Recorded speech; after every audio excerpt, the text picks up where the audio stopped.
Hey everybody, it's Greg here, White's Rides. It is Friday morning, or as they call it, Black Friday. For whatever reason, I don't know. It's the day that everybody goes out and goes shopping and spends money they don't really have. So I will say this though, if you're out buying today and shopping, if you will go to Amazon, you can find our link on there for White's Rides Toy Drive, and we desperately need you guys to help out with the toy drive. So if you're also out and about and you're not buying on Amazon, just buy at the store and buy something nice for these kids at the hospital, at Children's Hospital, Birmingham, Alabama. Our toy drive will be going on till December the 12th. So guys, if y'all can, get those toys out there, and we'll be set up this afternoon. So come by and see us at the local Winfield Walmart. Be there from 4 to 7. We'd love to talk to you guys and share your story with us, and we'll share ours with you. You know, maybe help each other get through this old world we're in. So if you've been outside this morning, it is cold, okay? I know for our northern friends, I'm sure they're laughing at us down there in Alabama talking about how cold it is, but you know what? Here in Alabama, it's cold, and I do not like cold weather. So, you know, I've got a good excuse. I spent my life working out in as a brick mason, and you know, when you're working out in it like that, there's no shelter. So, you know, a lot of people, they talk about having to work out in the cold, but they was able to go inside and get warm, or they was able to get back in the truck and get warm. No, if you're a mason, you're out there in it. You know, it's just kind of like the carpenters. You know, so at least the carpenter, they can go inside the house what they're building. Yeah, I've learned to hate the cold weather, and plus my joints don't appreciate it at all. But you know, I got to think about this morning, and we used to build a fire out there on the job site. I'm not a mason anymore. The back just doesn't allow it anymore. I can't stay bent over for very long. But we'd build a fire out there on the job site, and you know, out of whatever was left around. I mean, if you left scrap lumber, it was getting burnt. Pallets, bags, whatever. So you know, we'd build this fire, and we never really got to stand around that fire. You know, only breaks we ever took all day would be our lunch break. And so we'd build this fire, and I'd always tell them guys, you know, it was more of a mental thing. I said, and I know it sounds crazy, but you could look over and you see that fire just ablazing, you know. And at the same time, you couldn't feel your fingers out there, and freezing to death. But I'd always tell them that's a mental thing. I said, just keep looking at that fire, and I said, it'll give you something to look forward to at lunchtime. You know, get to stand around it. And it actually worked, you know. I guess it would. But, you know, I thought about that this morning, and I think life is a lot like that. We got to give ourselves something to look forward to. A lot of things that it's goals. You know, you got to have goals in life, and it's just like that fire. You know, we would watch that fire. It's the same in life. If you set a goal and it's something to work forward to in your mind, you can see it. You may not be able to touch it right now, but there's going to come a time when you're going to reap the benefits of it. And I kind of look at that with White's Rides, with what we do. And, you know, I'm only human, so I hope that I'm able to reap the benefits while I'm here on Earth. And we do little by little, because we get to see people that we've affected and people that we've helped that was going through hard times. But, you know, it's like you got to be goal-oriented. And I would love for one day, I've got a lot of goals and dreams for White's Rides, and I hope that I can see them while I'm still here on Earth. And that's probably one of my biggest things. You know, here I am, I'm 53 years old, and I keep thinking about, you know, I don't have as many miles ahead of me as I do behind me. So I want to stay healthy and get healthier. I'm not very healthy, I don't think. I've not really took care of myself over the years. But I want to stay healthy and live as long as the Lord will let me, so that I can see what we've done. You know, my goal is one day for me and Christy to sit on our front porch and look around and go, wow, look at what we were a part of, you know. And I can't say what we've done, because as y'all know, I've said this is God's foundation, and he's laid out the path for us. Whatever that path is, I don't know, but we're on it, and we're going to stay on it. So, you know, I want to let everybody know I've got several different goals in life. You know, one of the smaller goals that I have for White's Rides is I would love to be able to create a scholarship program, and I'd want it to be a vocational scholarship program. Not a four-year college, not send somebody to college to be a psychiatrist, but a actual vocational scholarship where they can learn a skilled trade. If you know, our governments and states have killed the vocational world. Most schools don't even have vocation anymore. But send them to school and let them learn a skilled trade, because we need some skilled tradesmen in this world. It could be a boy or a girl. But I want to be able to build a scholarship where we can help these kids out that don't have a chance in the world and give them an opportunity.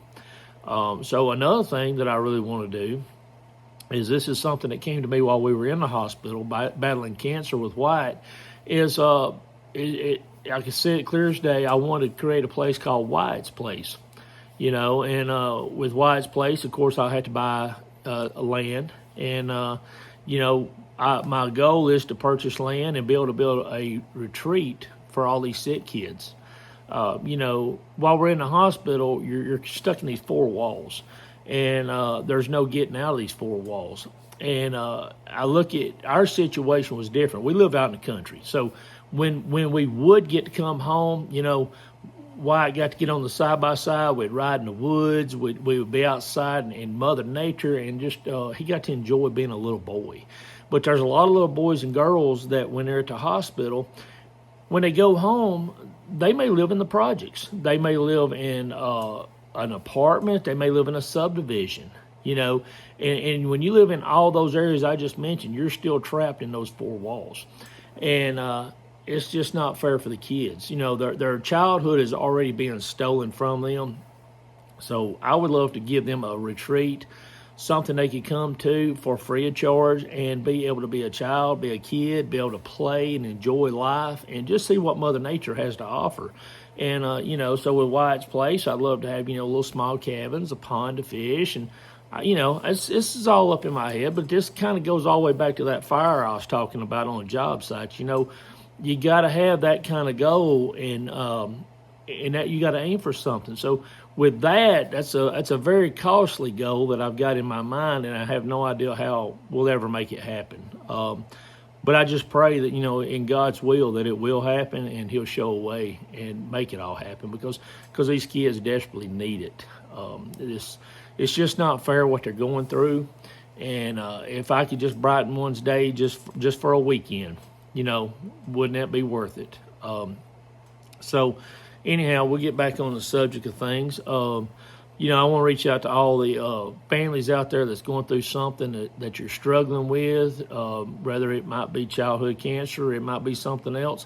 The holidays can be a little bit tough on people. I know it's tough on us. We got a lot slammed on us from here to January, and a lot of it is from, everything from Wyatt's birthday to just the holidays themselves, and then, Wyatt passing away in January. So, we kind of have to stay busy, not get lost in ourselves.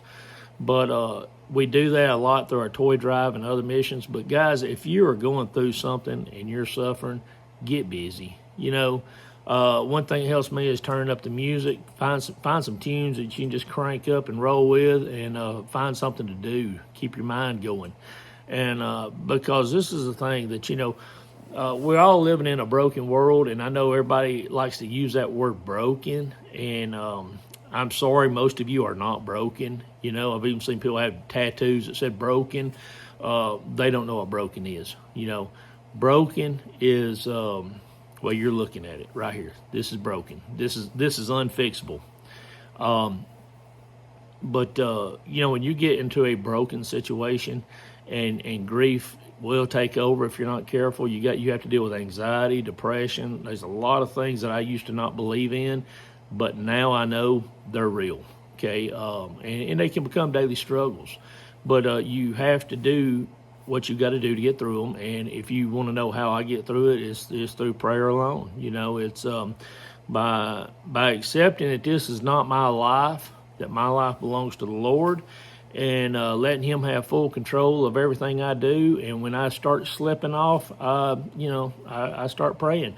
I tell people, I say, you're already talking to yourself. Everybody talks to himself. Why not talk to God?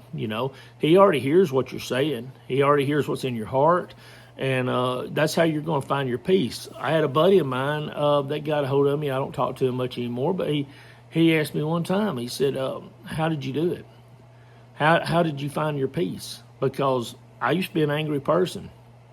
Before White got sick, I think I spent, like I said, I was a brick mason. Ain't no choir boys out there. And I think I spent most of my life walking around looking for somebody to disagree with me, and just daring them.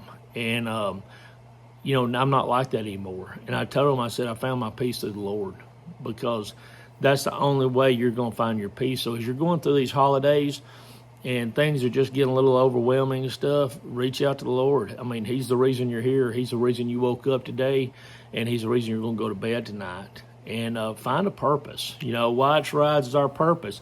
I've seen a lot of families that lost their children due to cancer while we were in hospital, and most of them don't do anything. I don't understand that. They just, they just went on with life. And with us, it wasn't like that, because the whole time in the hospital, the presence of the Lord was there. I don't know if it's because I was praying around the clock, but I think mostly it's because we were chosen. He already had us handpicked for White's Rides, and there's a bigger mission here, bigger than any of us will ever know or see. But that's how I found my inner peace. I went through life where I always felt like something was missing. I always felt I had this empty void inside me. I've had it since I was a child, and never could figure out what it was. So, and I'm like everybody else. I'd try to fill that void with everything that was worldly, and and it never would fill it up. And even when Wyatt was born, I thought, okay, there it is. That's what I was missing, because I was already in my 40s. And I said, that's what I was missing. I was supposed to be a daddy, Well, then Wyatt got sick, and after he got taken away from me, it's like, that wasn't it. And I had to get knocked down, And once I got knocked down, and God took me all the way as low as you can go. I'm talking about low. And when I got to that point, I surrendered, because at that point I knew I couldn't do it. I couldn't go no further, and I needed help, and there was nobody here on earth that could help me. And when I surrendered, that's it. That void is not there no more. It's filled. That's in the void that I was missing, that hole that was inside me. It was Jesus that had to fill it. And that's how I found my peace. And that's how I get through the hard times, And, I've had to learn that we're all different. I've always knew we were all different on earth. Some of us are a little bit rougher than others. Some are just really meek and mild. Some people are very soft. And it may not take as much to break you as what it did me. I've been a stubborn, hard person my whole life. Been very hard. And, it took a lot to break me. But when me watching my little boy pass away, me watching him suffer with cancer, being a daddy, I'm supposed to be able to fix this situation. It was unfixable. There was nothing I could do. And when I got down to that point where that was it. I was broke. There was no fixing me. I was broke. And I didn't know what to do. And the only way I knew to do it was turn to prayer. And thankfully I did. There's a lot of people that give up on life. And, you can't give up on life. Well, thankfully, I'm stubborn. And I think my stubbornness and what faith I already had prior to White getting sick is what brought me through it, because I knew there was only one way to turn. So, guys, it may not take as much to break you. If you're a real soft person, finances, relationships, that might be what breaks you. The loss of a parent might break you. I don't know. But like I said, it took me of losing Wyatt to really put me in perspective. And thankfully now I'm focused, and I know where my little boy is, and I know that that's my goal. I don't have any goals much here on earth, very few. I just told you the 2 goals I have. Other than that, I don't have any anymore. My goal now is to reach heaven, to be with my son, and that's what I'm going to do. I'm not going to let anybody get in my way either. So I'll plow right through you. If you think you're going to detour me and keep me from being with my son again, get out of the way, because I'm coming, So guys, just remember that during the holidays, if you got friends, family that's going through hard times, don't be afraid to reach out to them, because the last thing somebody needs to know or think that they're all alone, okay? And let them know that you're not alone in this world. We're here for each other. And don't be afraid to reach out to me. I've had people from all over the United States call me and talk to me about things and just open up. everything to me. And when we're done with the conversation, it's good because I was able to help them. So, guys, I'm going to cut this one off here. And I appreciate y'all and thank you. And during these holidays, if you're going through hard times, don't give up. You know, better things are coming. I promise you. Just hang in there. And again, go buy some toys. Let's help these kids out in the hospital. And I will be talking to y'all again soon. Thank you.